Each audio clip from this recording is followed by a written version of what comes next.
How very appropriate, one might even say ironic, that the grimy downtroddens of Hallow's Creek, Texas gathered, by pure perchance on Halloween, in overalls and grimy frocks, be they elderly or young. They shuffled into Mayor Robinson's barn. How strange it might have seemed to some that all bowed their heads upon entering, as though this were a place of reverence rather than the resting place of hogs. Tonight, it was both. The pigs would be allowed back in as soon as the sacrifice was over. Much of the gathered multitude's general hubbub was around a singular question. All questions invariably involved a gesture or two towards the bruised and bloodied man nailed crudely to the barn's back door. Who's that? One of them city slickers, I heard. One of them YouTubers. Yeah, I heard that too, down at Ma Dalton's. Put up a fight he did, smashed his camera and all. The vast majority stared with ovine indifference at this necessary victim, this collateral damage in the name of greater goodness. A few probably thought to themselves that the victim of this backwoods crucifixion was, at the very least, deserving of a certain level of respect. He didn't even try to scream into the rag around his mouth, and his eyes were narrowed in a fixed glare. And then, with great solemnity, Mayor Robinson himself waddled out of the crowd, a corpulent man with a layer of stubble that was itchy just to look at, let alone possess. Behind him came the three maidens, three little girls wearing flowing white cloaks improvised from bedsheets. One carried some primitive anesthetic, a small mercy to the sacrifice.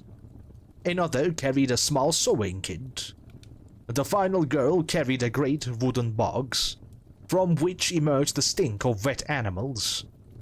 Stopping beside the town's bleeding victim, the mayor cleared his throat with incongruous normality. The hubbub of the citizens fell silent. We are gathered here today to right a great wrong.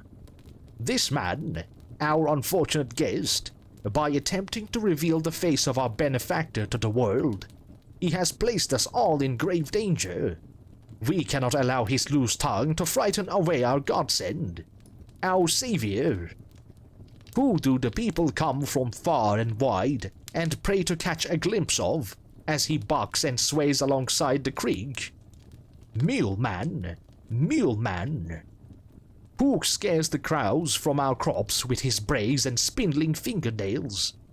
Muleman, Muleman. Who do even non-believers halt their cars in our little town for, awed by roadside glimpses of that broad snout, those great ears, the loping run of the great bipedal? Who, I exhort you? Muleman, the people chanted as one.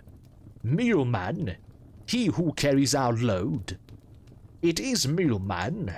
It is he, heaven bless his hide and hair.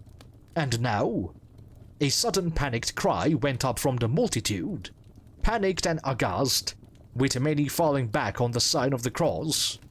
The sacrifice. Somehow, some cursed how, he'd somehow freed his mouth from the gag.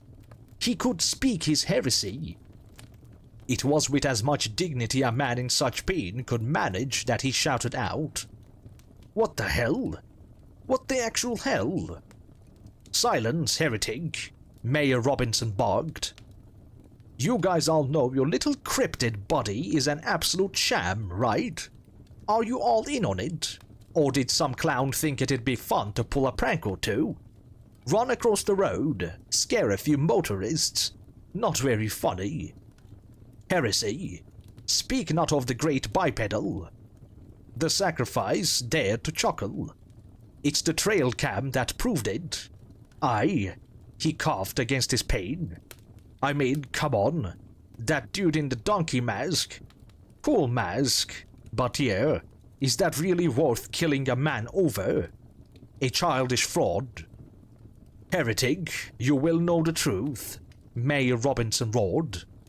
And then, chest heaving, eyes goggling, He leaned closer to the sacrifice until even the congregation could no longer hear their conversation. Does our full motel seem fraudulent to you? Does our bustling general store seem fake? Does the alms box overflowing with donations from well-meaning tourists and thrill-seekers hurt you?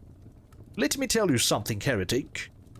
Little Betty Dalton, Ma Dalton's granddaughter, she was one of many among us with facial asymmetries. Her cure paid for with Muleman's revenue. And Farmer Norris's flock, struck down by foot and mouth, could be replaced likewise. You mean? Recognition dawned. The sacrifice knew. He knew the stakes of his crime, for sure. It's true. No matter who's beneath his skin, Muleman is our benefactor. Even now, in this ritual, the truth of his sway over us is revealed. And now, fear not. You too shall bring similar good to similarly many. With that, the mayor plunged the syringe home. The sacrifice slept, and so Mayor Robinson cut his throat, but not deep enough to kill. No, if the sacrifice had been awake, his mutilated vocal cords would produce a different sound, one familiar from another throat entirely. As the second little girl opened up her sewing kit, disinfecting each needle in turn, and the droning people bowed and swayed, the final child removed the stinking, hairy thing from its box. The long, blunt snout was worn hairless by use. Rusty wires held up those great and leathery ears. Tiny, beady sockets peeked out beneath coarse hair, or rather, the matted fur of some draught animal.